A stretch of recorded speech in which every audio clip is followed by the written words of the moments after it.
My definition of fulfillment, for me, it means to reach or exceed your potential with your integrity intact. So for those that don't know, for 9 years, I lived out of 4 suitcases, traveling 90 countries across 6 continents. It was the most exciting, crazy, exotic, wild, adventurous, and humbling journey I've ever taken. And before I started this journey, influencer marketing wasn't a thing. So before BRENDON created an influencer brand and an influencer conference and summit, influencer marketing was kind of an idea and a concept before it became an industry. So when I was in my early 20s, I was like, okay, I've been on the internet at that point for 11 years. I was like right before the wave of Twitter and MySpace and Tumblr. And I knew I had this concept of digital storytelling. So I remember I was like, okay, I can build my brand showing people that I am influential, showing people that I can tell really good stories. And so I really like chased this idea of just like building a brand around myself. And I had my first 6-figure blog year in 2016. And I remember watching the 6-figure hit. And I was like, okay, I was waiting for that moment. For me, 6 figures was like, that was like what it meant to be a millionaire. I remember just feeling like money was just so foreign to me, never grew up with much. So the idea of 6 figures was just like, wow, if I can reach that with my blog, I will be so rich. So when I reached it, I was like, why do I still feel empty? Why? What's missing? Where did I go wrong? Where is the glitter and the rainbows? Like, I should be pissing gold. Like, I had this whole different scenario of what a 6-figure blog and a 6-figure career would look like. And this was back in 2016. And because I didn't feel what I wanted to feel, I was like, this isn't it. And so I remember it took me actually probably 18 months, but in 2019, I remember I had 2 words of the year. And this is something that I highly recommend everybody should do. Create a word for every year. And this is just the word that drives your intention forward. So for me in 2019, my 2 words were surprise and service. I wanted to surprise myself with all the ways that I could serve others. I bent over backwards, creating programs and groups and cohorts and trips to aid people on their journeys and solve problems that I felt like I had the answers to. I all of a sudden was obsessed with curating community and making sure that no one felt alone on their journey, because I did. And I was like, how can I make sure no one experiences what I did? Feeling alone in your accomplishments, feeling alone in your pursuits, all of that. I was like, I have to find a way to just build community. And so prior to that, again, I was building my brand and building my business as like a selfish pursuit. It was exciting, but it wasn't fulfilling. Excitement is not fulfillment. Something was missing. So going into inner fulfillment first, the first thing that you should do to find inner fulfillment is lead a life with integrity. Because my goodness, when you lose your integrity, you have nothing left. And I remember there were moments on my journey where, oh, easy money here, or this person got away with doing that. Should I also do that because it built their brand fast? I always took the stairs. I see the elevator success, and as alluring as it can be, I was like, nope. Here is the emergency exit with the stairway, and that is where the lights are flashing. This is where I will go.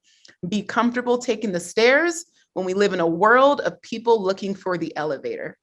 The stairway to success will be longer, but it will be filled with so many more opportunities for you to develop your character and for you to build traits that are long-standing for the long run. Okay? Number 2, for finding inner fulfillment, commit to service-driven work. So like I mentioned, when I was starting off as a blogger and just as an influencer, everything was about me. How much money can I get paid to travel? How much money can I get paid to go here and to post this? It was a selfish pursuit. I didn't have any type of way of giving back to my community or helping them.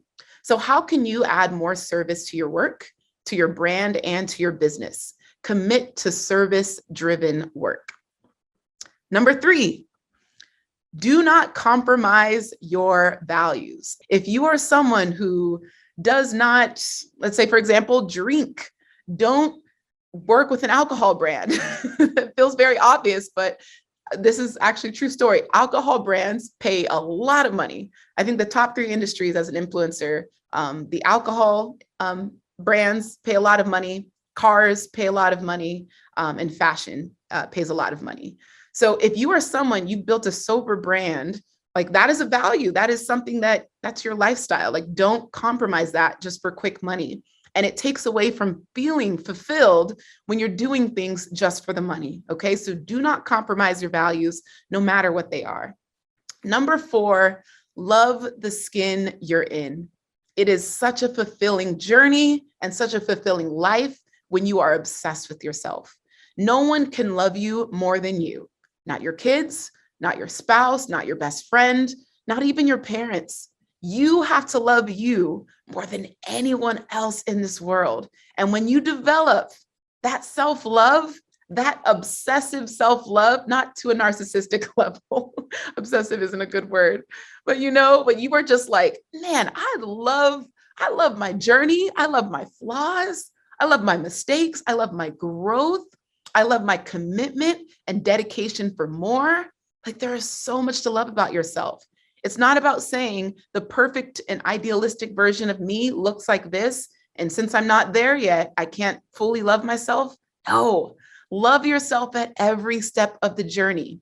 Before a baby knows how to walk, do you say, I'm gonna hold on my love until you're at least taking your first step? It's like you love a baby when it's crawling. You love a baby when it's pooping its pants. You love a baby at every step. So why can't you love yourself at every step too?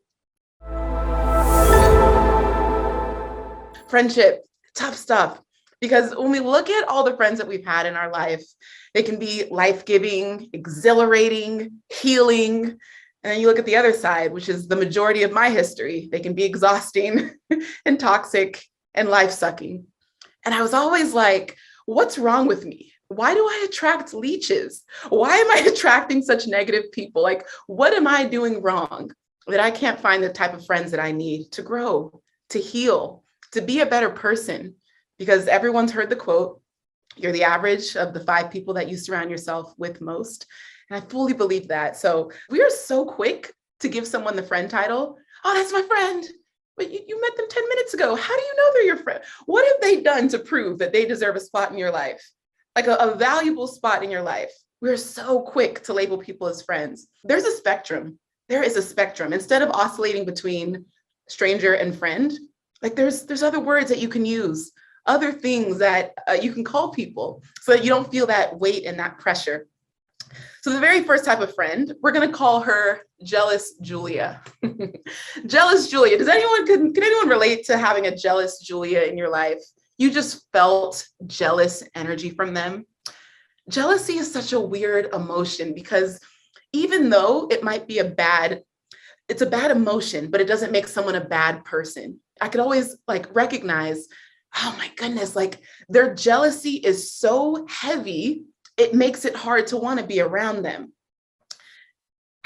When I think of the jealous Julia in my life, I spent 8 years as a travel blogger. So I was solo traveling for most of my 20s. From 22 to 29, I was just traveling around the world, living out of a suitcase, actually 4 very overweight suitcases. And it was an amazing life. I was building my brand as a travel blogger, telling stories of other countries, and also the story of myself, becoming of age and realizing who I wanted to be and what I wanted to do in my adulthood.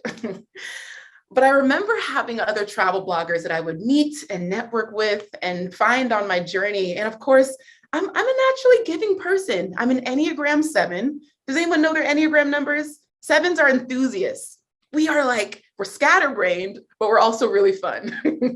We're excitable, we're happy, we're joyful, we're charming, we're kind, we're generous, but there's also some other qualities, but this is not the purpose of this call. We have a lot of great qualities about us. And so it makes it very easy to be friends with us. But my goodness, even though someone wants to be my friend, doesn't mean I have to be theirs.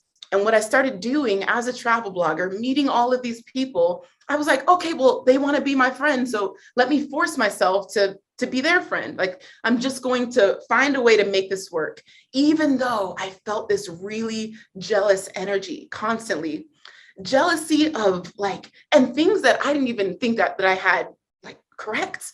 I was still finding my voice. I was still figuring out what I wanted to do. But even to the point, and this woman, the Julia, because we're going to use hypothetical names here, but Julia was a gorgeous person, physically gorgeous. But every time I was around her, I would dress myself down because I recognized, I'm like, "Ah, I can tell that she feels bad. If more guys are looking at me when we're out together, I know that she starts to get jealous of that. So let me down dress, like literally dress like a bum when I'm around her." How toxic is that? How, like, I look back on that, I'm like, Glow, why? Why did you do that? Sometimes, and many of you have such a big heart that you can recognize the toxicity in someone else and you change yourself to accommodate their jealousy. And that's what I did. And I was like suppressing and dimming my light and shutting down parts of me that made me literally glow. And I was like, why am I doing this?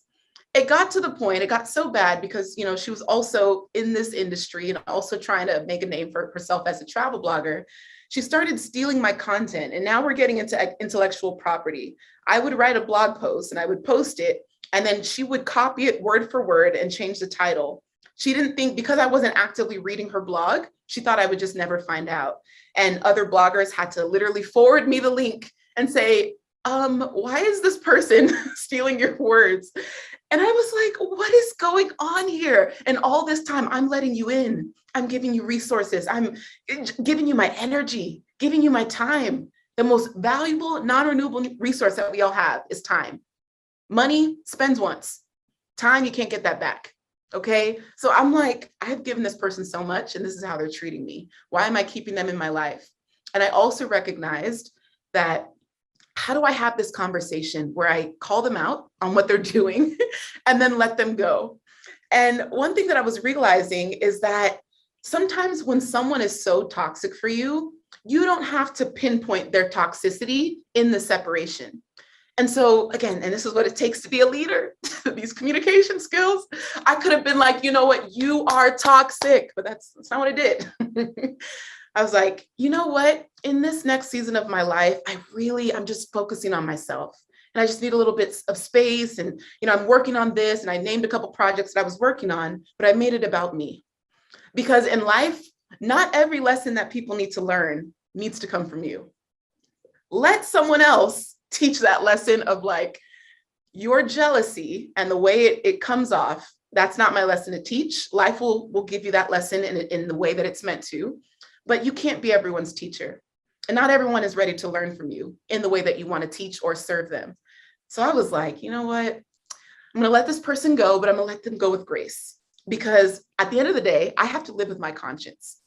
I don't want to go to bed knowing that like I popped off. Translation went off. Another translation was rude, yelled at someone. I don't want to have that, you know, on my heart, that I just was really just rudely rejected someone. I still want them to feel whole. At the end of the day, they're human and we all have our flaws. So when I, you know, removed them from my life, I made it about me, not about them. And you're going to get to situations in life where there's going to be a difference between removing someone and realigning them. Removal versus realignment. Because most people in your life that are your friends just need some realignment. Maybe they're in your inner circle, top 5, top 10, you know. Anyone remember MySpace? We had the top 8. Like, you literally, people would lose friendships because they weren't in your top 8. Like, that was another period of time. But sometimes someone doesn't need complete removal from your life. Maybe they just need to be realigned and maybe pushed back to your top 50. But this person needed complete removal because I started to realize that this person isn't adding value to my life. And when I think about friendships and what we look for in friends, obviously some people start friendships out of a selfish pursuit because they're like, you know what, I need more positive people in my life. I know Glow's really positive, so I'm going to be her friend. You know that the #1 DM I get, this is actually really interesting. I don't think I've shared this before. The #1 DM I get, Glow, I love your energy. I want to be your friend. What do I do with that? And here's the thing, I appreciate and I am so grateful that people can see that energy and that they want to be around me. But one thing that also shows me is that friendship is a selfish pursuit. I see someone's light, I want to just attach. You know who else is attracted to light? Leeches, mosquitoes, bugs. You see my light, but you haven't given me the opportunity to see yours. Or what are you offering? What are you bringing to the table? It has to be this mutual, this mutual give and take. So those DMs, I always feel a bit awkward because I'm not honestly sure how to respond to that.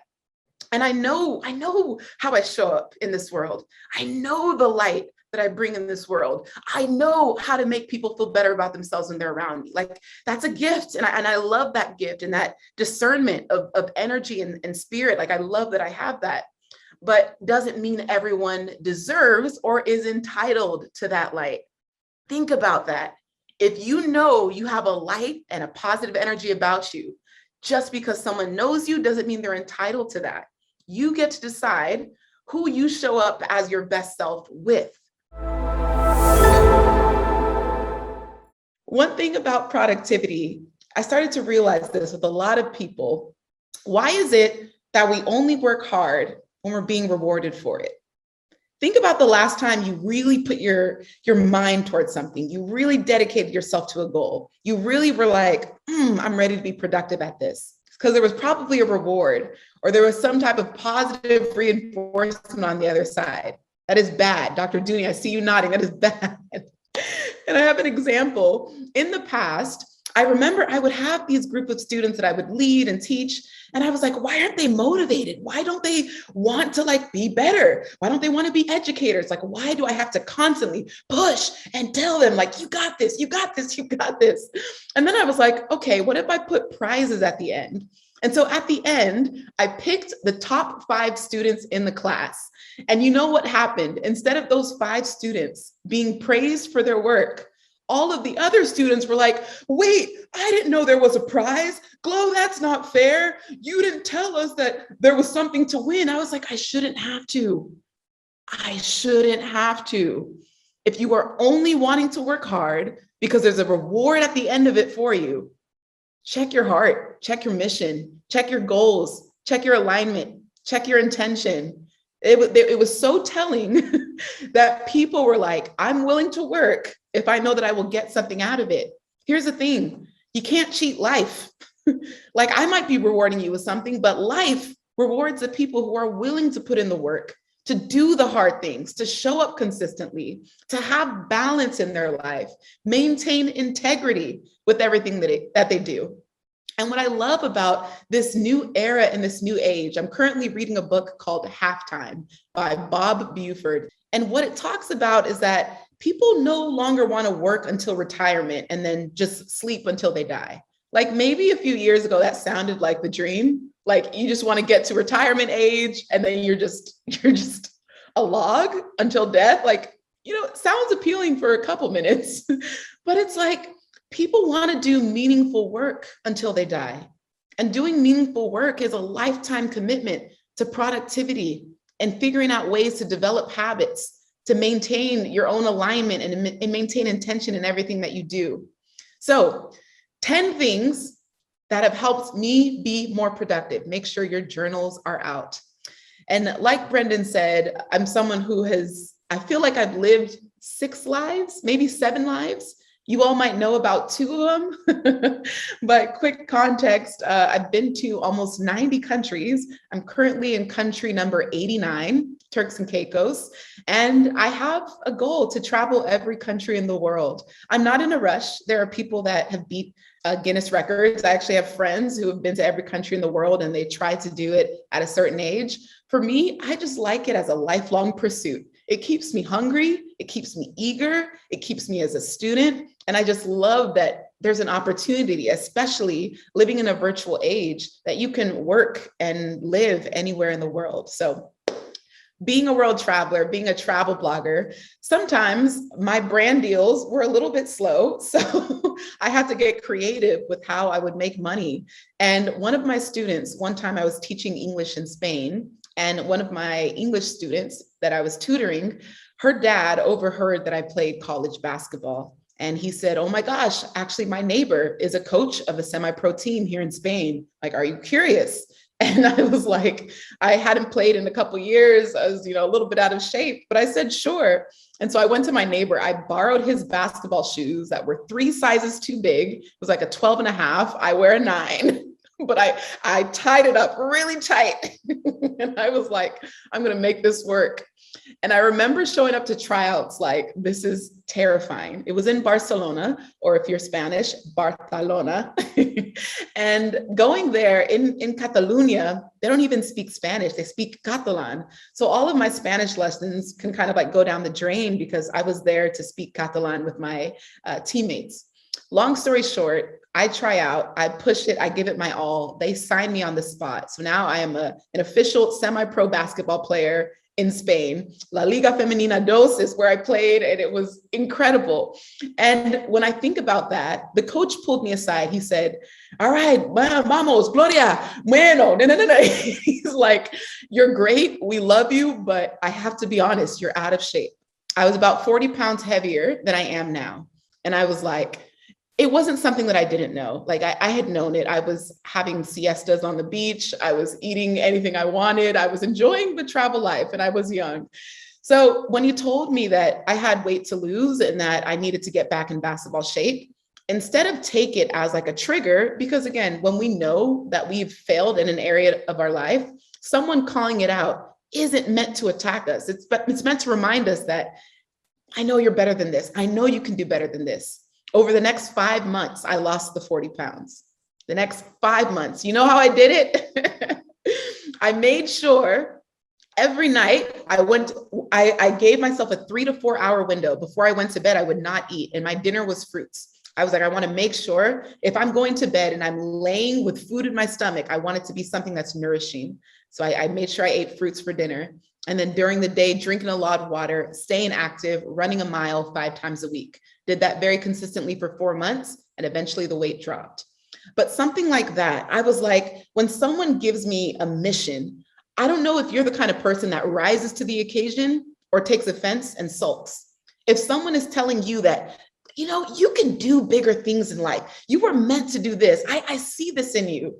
Are you going to take that as like, oh, well, I kind of see it too, or are you going to rise to the occasion? So many times in my life, travel blogging, semi-pro basketball, wedding photographer, in every area, in every season, I've had to rise to the occasion, not being comfortable with where I was at, but knowing that I can improve. So tool number 1, use Toggl, Toggl. Use Toggl to track how much time you are spending on an activity. It's an app, and you can also download the Google Chrome plugin for your desktop. But it's crazy because I remember Prince EA said this quote just a couple of weeks ago, or last week at Napa Valley with Brenda's mastermind. But he said, if you want to crack it, you got to track it. And I was like, that's why I love Toggl so much. Toggl allows me to see where I'm wasting time, where I'm spending too much time, and what could be delegated.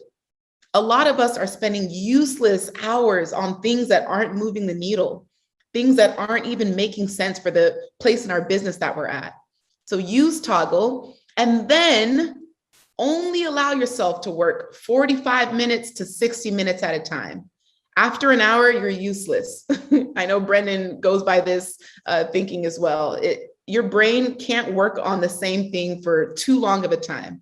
So give yourself, even if it's a 2-minute break, if it's a 5-minute break, if it's a 10-minute break, give yourself margin in between activities. And after you've worked on something very hard for an hour, stand up. Like you can do Brendan's Qigong and all the goofy stuff. I'm kidding, Brendan. But do something to move your body and just allow yourself to kind of recalibrate. A lot of us are so used to putting our heads down and we wonder why our back hurts. We've been hunched over for the last 18 months on our laptops. Check your posture, check your feet, check your movements, check your limbs, move them around. Okay? It is an honor to be with you all today. And again, for another exciting training. Whether you're in a relationship or single, I want you to remember and understand that the most important relationship you'll ever have in this life is the one with yourself. You are going to spend more time with yourself than anyone else in the world. You might be laying down next to someone when you go to bed, but you are dreaming by yourself. You can't bring someone else into your dream. Okay. And even on my journey, I'm from a family of 8, 2 Nigerian immigrant parents, and grew up in a really crowded home. All I craved was freedom. And I felt like because I shared everything, all of my clothes were hand me down, everything about my life I had to share. All I wanted to do was be free and learn about myself. And so some of you know about my travel background. I've been to 87 countries, around 6 continents. 90% of those travels have been solo. And it's amazing because even though I was traveling to all these places, the biggest journey that I was connecting was head to heart and passion to purpose. Traveling all these places, but I was getting closer to myself. And the most beautiful thing about these trips were I was getting to know myself on a deeper level and allowing myself the permission to figure out, how do I want to be loved? How do I want to show up in this world? What is my relationship with myself? Do I even love myself? I'm going to take you through something that I've done over the years to help me love myself even deeper. Because how many of y'all know when you love yourself even more, you can love other people better? When you have more self-love and compassion for yourself, you show up better for other people. And that's what it's about, okay? There's a cliche that says, you show people how to love you by the way you love yourself. And the people that are seeing the way you love yourself, maybe they're like, oh, well, we see that she doesn't, respect herself in this way, so we can go ahead and just take advantage of her in that way. And there's always this elevator analogy that I think of. When you're getting on an elevator, let's say it's with a friend that you've known for over a decade, you get on that elevator and you click the penthouse. You're ready to go to the top. You're on this journey. You are going to the top of the elevator. Your friend gets on the same elevator, but they click floor 9. Now, when floor 9 happens, a lot of times your friend will get off the elevator and they'll have this expectation that, hey, we've been through 9 floors together. Come off on floor 9 with me. But you've already decided that you're going to the penthouse even before they came on. And it is up to you to love yourself enough to say, hey, friend, I love you. This is your stop, but I'm going to stay on the elevator and keep going. Because I know my journey is deeper than this. I'm hungry. I know I was made for more. I know I deserve more, and I'm ready to keep going. Okay, so S, setting boundaries with people who aren't growing with you. Eat alone every now and then. Get dressed up and take yourself out. Okay, tell your partner to watch the kids, tell someone to babysit, but I need you to take yourself out to eat, because you would be surprised how much you'll learn about yourself by how uncomfortable you are with sitting alone. People will judge you, people will stare, people will ask if you're waiting for someone. And again, because I've traveled to so many places and I've eaten alone so many times, I always remember the question that I get asked, and it always made me feel some type of way. But I would be at a restaurant and I'd be table for 1, please. And they would say, oh, just one. And they would cock their head and they would look a little bit like pitiful, like, oh, just one. And I'm like, yes. And I would order a bottle of champagne and I would be all dolled up. I was like, it is a celebration of self. I'm celebrating life. I am celebrating that I'm still breathing, that I have an opportunity to chase my dreams every single day. So yes, just one. Thank you very much. But what I also learned is when I was eating alone is that I was also more approachable. Oftentimes when you go out to eat with someone, you're focused on them, as you should be. You all are in deep conversation. Maybe it's one person or it's with a circle of friends. But when you're by alone, when you're by yourself, you almost become an enigma. People are like, let me go introduce myself. Let me go talk to her. Let's swap stories. And especially, this was so important, especially when I was in other countries where I didn't speak the local language. I didn't know the traditions. I was still learning, taking notes for whatever articles or assignments I was in that country for. So it was an amazing way to also do research on the country, because people were like, oh, well, this person, she's not from here. Let me go talk to her and see what her story is. And you get to meet some of the most fascinating people. Feel free to bring a book. Feel free to bring your journal. Feel free to do something that occupies your time so you're not just, sitting there. But oh my goodness, I challenge and encourage you all to eat alone at least once a month. Take yourself out, get dressed up, and just treat yourself, because it is beautiful. I love it. Let people know your love language. Now, if you're not familiar, I think everyone is familiar with Gary Chapman's 5 Love Languages book. We have words of affirmation, acts of service, gift giving or gift receiving, quality time, and physical touch.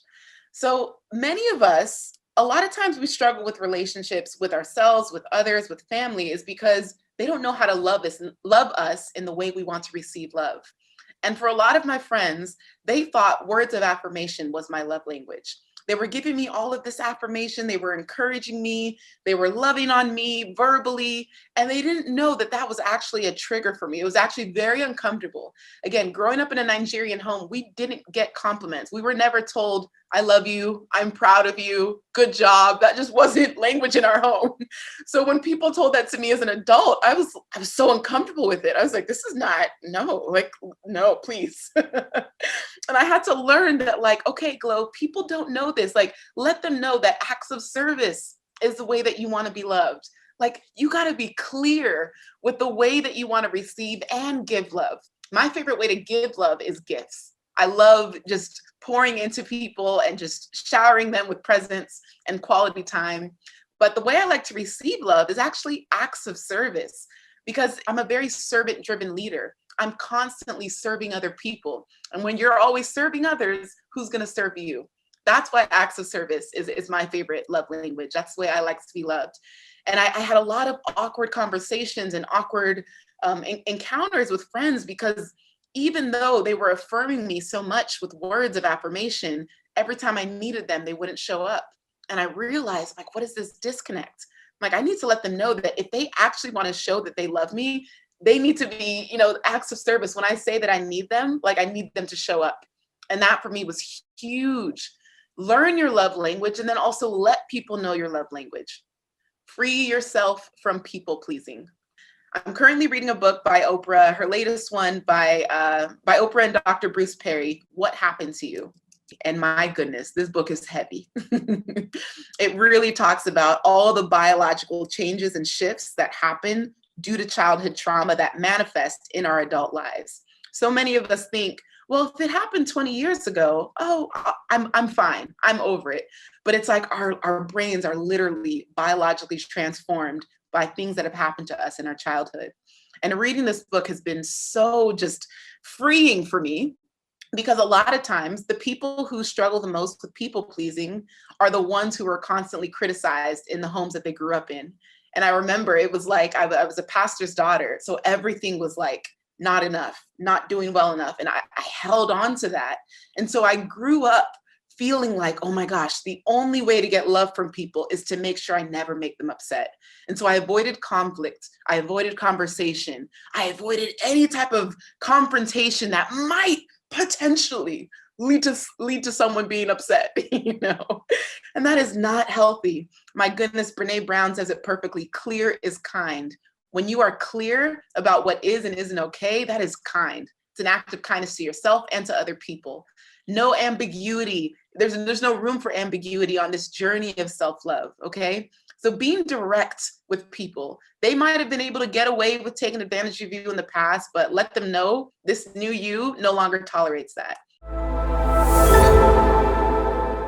Welcome to another amazing day to grow. I don't know about you, but this year came and went.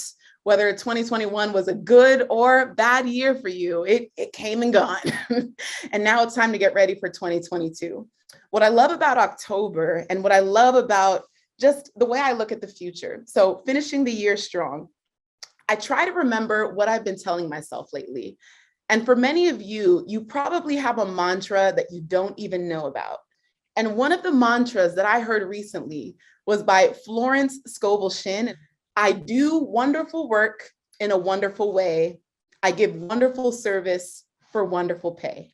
So when I think of finishing strong, I immediately go back to a story from my childhood.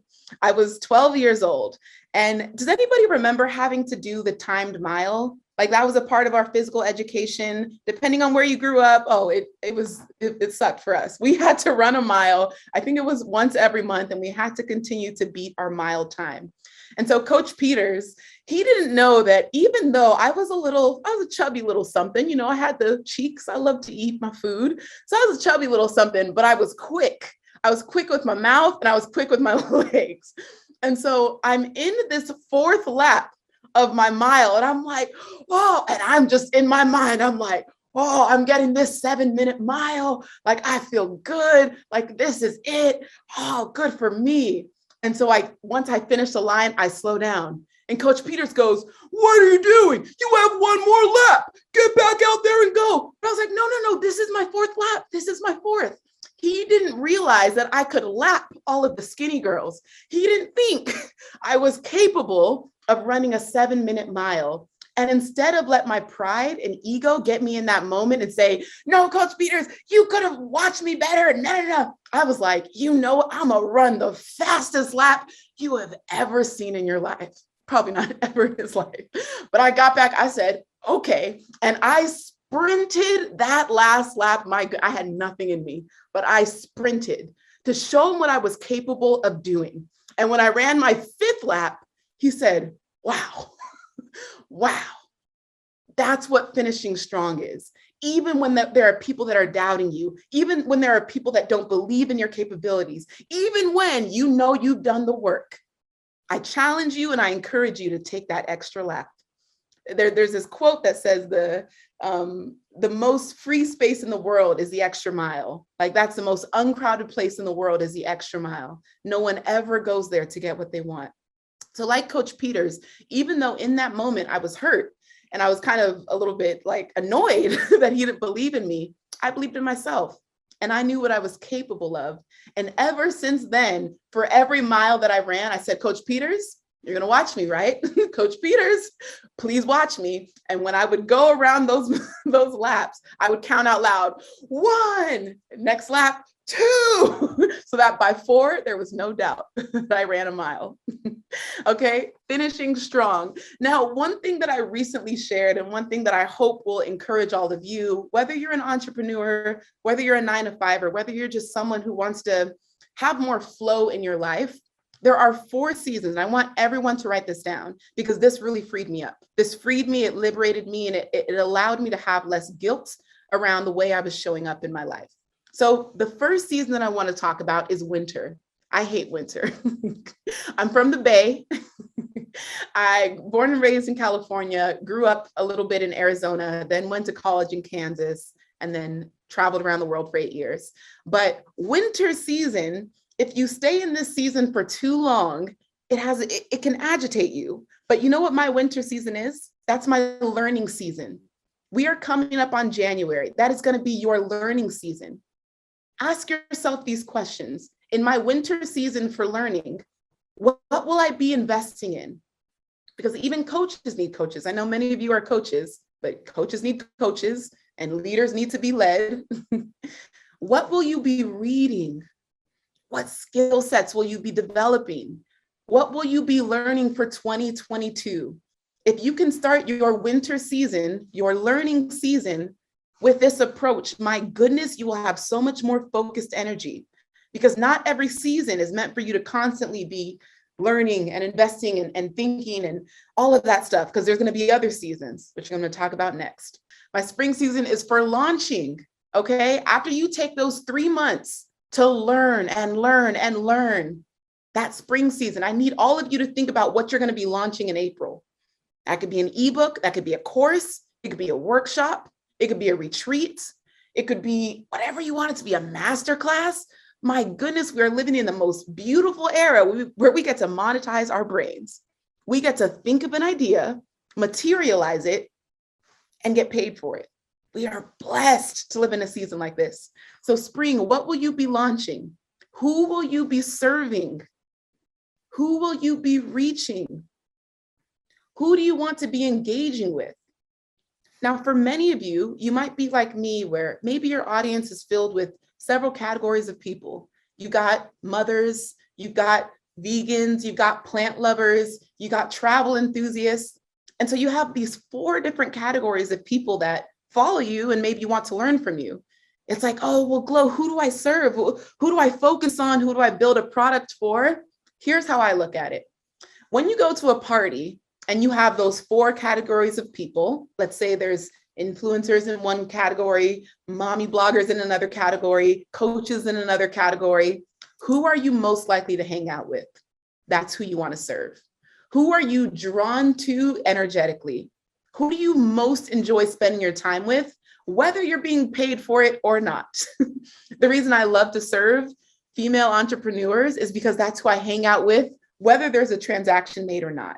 I am a female entrepreneur. That's what I know. That's what I do. I've been blogging and telling my story on the internet for 20 years before the internet was cool. Can you imagine telling people you had a blog back in 2001? Like at that time, it was AOL and AOL. Everyone used the internet for email. And I was like, well, I have a little blog. Do you want to read my blog? And I started the blog because I didn't have friends at school. I was isolated by my differences. And I was like, okay, I have Nigerian parents, but I live in America. Who do I belong to? And so I would straddle this fence every day. Like, am I you or am I them? Where is my sense of belonging? And in that sense of, or in that isolation, it allowed me to be very observational. I was very introspective. And that's a blessing now because it makes me extremely empathetic. When people go through things, I'm like, oh, I've seen that. Oh, I've done that. Oh, I've been there. Okay. So what's something about your childhood or something about your past that you can now use as a part of your business or the way you serve other people? Okay. So launching, who do you want to serve? Who do you want to be around? The next season, of course, is the summer season. That's where most of us thrive. The summer season is all about rest and rejuvenation and resetting and refreshing your mind. Living. Summer is about living, okay? Learning in the winter, launching in the spring, living in the summer. It's not natural to constantly be grinding. We don't need to be grinding 24/7. And so I want more of us to honor the season of living, honor the season of rest, because if you are constantly on, you will burn out, and burnout will be inevitable, okay? And the last season, which we just had fall equinox a couple weeks ago. So the fall season, the current season that I'm in, and the current season that I want you all to be in as well, is listening. Listening. How can we better listen to the needs of our community? How are you putting yourself in a position to serve people without strings attached? How are you finding ways to just pour, just serve, just be present, just honor and reward and thank the people that have been with you all year? It's so important, because without feedback, without knowing what people are saying about you or your products or your services, how are you going to know how to come through in the next year? This listening season, October, November, and December, is literally setting you up for your launch season. If you do the listening season really well, your customers will literally tell you, I'm frustrated, I don't know what to do, I'm overwhelmed. They will give you language that you can literally use in your marketing copy to create and sell and build your next product. Many of you know I'm not a parent, but before you log off, I'm the product of 2 parents. So I'm hoping to speak from another perspective that shares the biggest things I'm most grateful my parents did for me. Many of you know my parents are Nigerian American, so it's going to be a very animated call, so prepare for that. Number 1, prioritizing education beyond the classroom. There's a quote that says, "Don't let school get in the way of your education." And I think that's so important. Many of you probably understand, and I mean, it's well known now that you don't have to go to college in order to be successful in this world. There are a lot of the most successful founders today are college dropouts, or they just avoided college altogether. I'm glad that my parents pushed education towards me. They wanted me to go to college. They wanted me to get that degree. But I love that learning wasn't just something that was done in school. Everything was always a moment to learn. And by prioritizing education as an adult now, I can see how that's translated. I am so eager to read books, just to read, just to learn. Like my friends now who like, and again, nothing against clubs, going to clubs and bars, that's cool. I'm like, oh no, I just picked up a new book. I just went to the bookstore, I got a new book. I think I'm just gonna, like, Gloria, are you okay? Like you seem, I'm like, I'm just hungry to learn. There's this beauty and this hunger that you can really instill in kids at a young age when you show them the power and the results of an education. So prioritizing education, it came before anything. It came before sports, it came before music, came before family gatherings. I might have resented it at the time, but it was the best thing that they did. Number 2, enrolling me in arts and sports. My parents enrolled me in arts and sports as young as 7 years old. I played the alto saxophone, the trombone, and the piano. Now, I was that band geek. I literally remember I was like a chubby little kid, and I would have to walk with my big trombone in my hand, and my cheeks were really, I had like chipmunk cheeks because my baby fat and stuff. So I'm like, Mom, but I was an actual band geek. And what I loved about the art section in music is that it taught me collaboration and discipline and teamwork. There's a quote that says, "Earth without art is just eh." Art is a powerful and beautiful thing. Everything that you enroll your kids in doesn't have to translate into something that's going to have a financial success or some type of financial gain. Sometimes art is a beautiful thing to explore just for a child or a kid to explore what they love and to see them kind of entertain a skill set that they can carry with them through life. To this day, 25 years later, I still play the piano. And it has nothing to do with business. It is just the way I feel my spirit. Because as you know, you should be doing things that fill your mind, fill your spirit, and fill your body. So to fill my spirit, I play the piano. So I'm so thankful for the art section. Now, sports on the other side of that, maybe that feels a little masculine, but get this. I played basketball, softball, tennis, and golf. Basketball, I went all the way to semi-pro. I played in Spain overseas. Tennis, I went all the way to college with that. So I played collegiately, singles and doubles in college for tennis. And then golf and softball, I played until high school.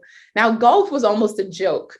So you can imagine if I'm playing 4 sports in the high school season, there is no time for me to look at boys. My mom was smart. She knew what she was doing. There was no time for me to flirt, no time for me to get in trouble, no time for me to be on the streets getting into mess that I'm not supposed to be getting into. So the sports not only, again, taught me the discipline and the teamwork and the collaboration, it kept me busy. So I really appreciate the sports side as well. Now, when I look back on some of my favorite memories as just playing team sports, because so basketball was the one that I went the furthest in, you are going to have so much conflict playing a team sport. And you know, the beautiful thing about that, most of, I think, American culture, we're taught like conflict avoidance, not conflict management. So we go through our entire lives avoiding conflict, never having those hard discussions, never confronting people who you need to confront. And so a team, it's like you're on the court, you got 3 seconds left, you got to decide who's making the game-winning shot. Like, you have got to talk about it. And then it doesn't go your way, you got to debunk it. You got to watch the tape afterwards. There's so much like conflict management and conflict resolution skills that I also learned with playing sports. So super grateful for that. Number 3 kind of goes along with number 1, entering us in reading and spelling bee competitions. I say us because I'm one of 6 kids. So my mom was kind of, if you've seen the movie King Richard, I think she also had a little bit of a strategy just to keep popping babies out until one of them is a superstar. It kind of works maybe. But what I loved about the reading competitions, again, it goes into learning. It made reading competitive for me. It made me develop drive. It helped me learn. I wasn't just reading to be smarter. I was reading to like win competitions. So again, I developed this very competitive spirit at a young age.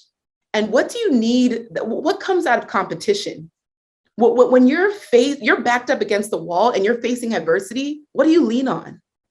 Inner strength, your mind, willpower, discipline, focus, all of these things that I pulled out of sports and arts and reading competitions. I now inject that into everyday life as an adult, into my business, as a person trying to navigate this world, okay? So those reading competitions were huge. Number 4, teaching respect. Now, I can't remember which country in Asia this was, but there's this like rule where students and kids don't learn anything scholarly. They learn manners and respect for the first like 6 to 7 years of their life. I'm like, imagine a world where respect was like, that was the education for the first years of your life. How much kinder would this world be? And so again, Nigerian culture in the home, you do not dare pass my mother without saying good morning. Even sometimes I would just be running to the bathroom. I'm like, please don't see me. Please don't see me. And I'm just like, just want to go to the bathroom. I just don't feel like talking. It's 4 a.m. because my mom wakes up at like 4 to pray. If you're an African or you have African parents, you understand the prayer lines at 4 and 5 a.m. But Gloria, you can't say good morning. Why you're going to pass me without saying good morning? And I'm like, good morning, mother. Good morning. And it became ingrained. Good afternoon, good evening. And now as an adult, I pass by strangers. I'll be in the elevator. I'll just randomly, oh, good morning, sir. Oh, thank you. Thank you. And I just see how shocked people get that I greet them so politely. And I'm like, oh, I get it. It wasn't just about like you giving me a hard time at 4 a.m. It was teaching me how to navigate the world, to treat others with kindness and respect. If I can give my mom this same type of respect, how much better does it make me out in the world? Good morning, sir. Good evening. Good afternoon. How are you? Like, I don't have to think about that. It is so second nature because I've been doing it since probably, I don't know, 4, probably as soon as I was talking. I didn't say mama, dada. I said, good morning, good morning. It's probably my first words, okay? Another thing that we learned regarding respect was that only using your right hand, and again, this is very old school African tradition and custom, but like only giving, like if I wanted to give my dad a newspaper, I would hand in the newspaper, good morning, father, and I would hand in the newspaper. If it was in my left hand, he'll be like, try again. Oh, try again. And I'd be like, oh. And I would switch hands. And even something small like that, like there's nothing wrong with being left-handed. But when you train people at a young age to be very conscious about what they're doing, conscious about their movements, conscious about their actions, they think twice before they flip someone off because they got cut off while driving, okay? Like I'm very, very, very cautious and conscious about my actions because small things like that, using my right hand out of respect to hand people things, it just makes me think a level deeper. And that's super important. 5 ways that you can build confidence. The first thing, affirming activities. I love Jay Shetty because he said this quote. He said, every year he's always learning, loving, and launching something. You always need to be learning, loving, and launching. When you are learning something, it's a humbling place to be.